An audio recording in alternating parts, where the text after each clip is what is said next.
Hello and welcome back to the channel. Right, what do we have here? I probably don't need to tell you, anybody who's watching this video or watching this channel or following anything to do with firearms is going to know what this is. This is an MP40 Machina pistol 1940.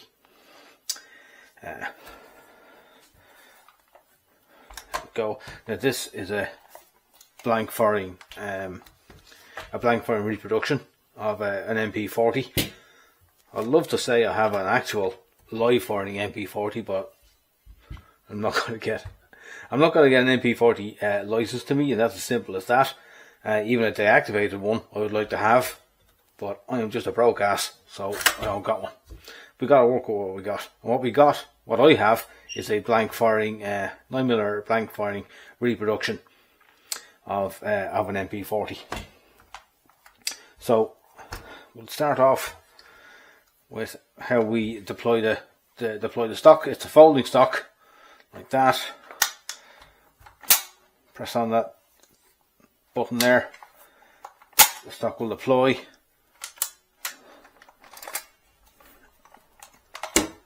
So now it's not a very secure stock,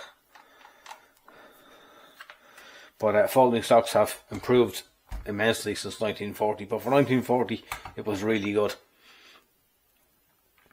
An open bolt submachine gun. This is their magazine release right here. Press this. Magazine comes out, 32 rounds, 9mm mag, with a double stack single feed magazine. This is commonly referred to as a Schmeisser, even though Schmeisser did nothing except make the magazines. The name Schmeisser was stamped on the magazines, but it wasn't on the gun itself. The gun itself was made by Irma and by Steyr in Austria. Look, this is, like I said, an open bolt machine gun. So right now it's locked. It's not going to do anything. If you pull out the cocking handle, you see the red dot, so we know we're live. Put it into the safe position. See, it's let me say it there, S for safe. Open bolt. What open bolt means? That fired from an open bolt. The bolt will be open like this when the gun is ready to fire. We have shouldn't put my finger in there, but anyway, we have a big open space here where the breech is, and the bolt comes forward, and there's a stamped firing pin into the face of the bolt, which sets off the charge. If we look inside there, this little hook part, if you can see it, this little hook here, that's your ejector. So rounds are slammed forward from the magazine into the breech.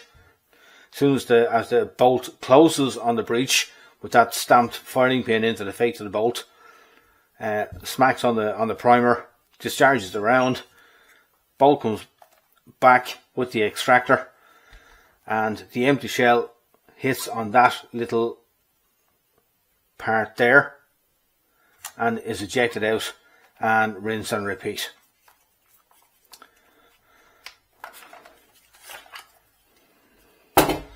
This little hook part here on the underside of the barrel, with the intention of being laid over the side of armour troop carriers, the model 251 half track, or any other vehicle for that matter.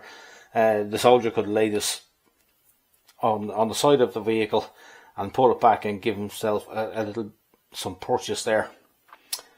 Right.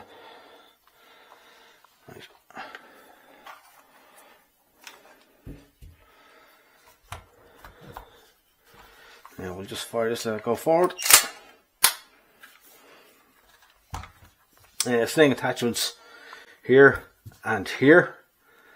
You oftentimes might see a sling attachment on the other side, but it's entirely up to yourself. The barrel nut can unscrew, come forward. You can take this sling swivel and turn it around for whichever way suits you. Now it suits me to have it on this side. Field stripping cleaning is really easy on this. There's a kind of a little knob here. Turn it. We see there's a gap there, so where you can strip it. So you pull the trigger, turn it, and there we go. Take that. That's the mainspring or the recoil spring, and a bolt, firing pin there, and that's the extractor is here, and our cocking handle, and that's it. It's a stamped steel submachine gun. They were very fast to make, very quick to make, as opposed to previous submachine guns, which would have been milled. Steel stampings kind of came into their own just prior to World War II. Technology became available, or well, it was always available, but just started getting used. So that back in there.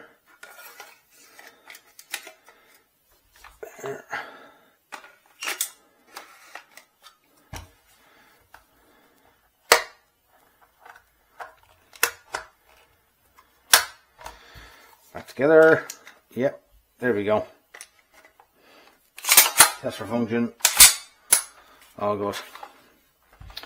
Close back down again.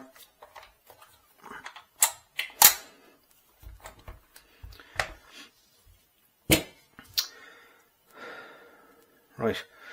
I mentioned if I mentioned or not, the predecessor for this was the MP38, which was just almost the same exact thing. Just they kind of improved the manufacturing process in 1940, and then designated that the MP40. There was also an MP41 which had a wooden stock to the same gun design, only for it was a wooden stock instead of a folding stock. I'll try and get a picture of that and put it kind of somewhere up here, and we'll put that in.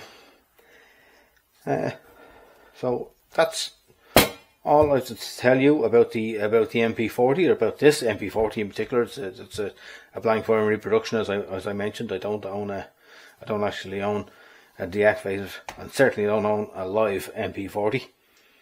But thanks very much for watching. I hope you enjoyed it. Hope you found it interesting. Please like and subscribe, and I'll talk to you again soon.